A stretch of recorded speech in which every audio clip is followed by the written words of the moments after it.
Hi, I'm Vivian Falconer, and this is my midterm project for COMM 340. So the chapter I'm going to be discussing today is chapter 3 over books and kind of intertwining it with the lecture we had over this chapter.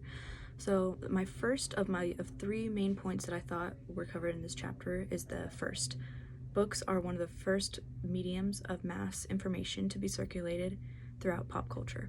And this resonated with me in that I consider myself to be a reader. Like, I feel like I read for pleasure. I read, I'm not exactly an avid reader per se, but I do read religious texts. I'm Christian, so I read the Bible, and I read just other books. And I personally feel very proud to be upholding this medium, this very, ancient medium of books, because I feel I'm bringing out the metaphorical old soul in myself, because I still read books, even paper books with the Bible. And then my second point is that kind of brings me from the first point to the second, is that the medium on which books circulate has greatly changed throughout time, and that paper reading is not really popular anymore.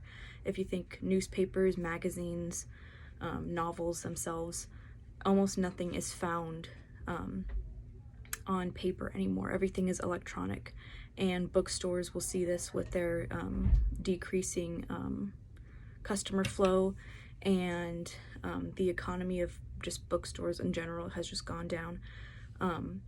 This does make me feel a little sad because of the dying art form of paper books. But I'm still grateful that they do exist, because that's how the Bible came to be originally, with the invention of the printing press. The Bible was able to be printed and circulated, and that's how some people still read the Bible today, is on paper. My third point is that censorship of literature is on a rapid rise, which I say it resonates with me, in that it brings out some disappointment, really, because I wish that schools would not take away books just because they show racism or they have violence in them. I feel like students really need to be exposed, because it has a great historical context to it. Even though schools don't have to advocate for what is portrayed in these books, they can still show how history used to be and what their views used to be. I just think it's really important for kids to have some exposure.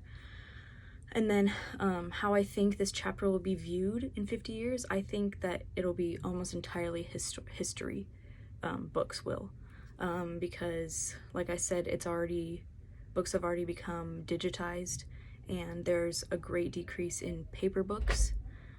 So I think that viewing this chapter 50 years from now, we'll say, oh, look at, how books used to be read. And now people are increasingly wanting that instant gratification of quick articles, quick videos, short messages on social media, rather than taking the time to read an entire novel that will exhibit one message. People want a quick message, and they'll find that on social media more often than not these days.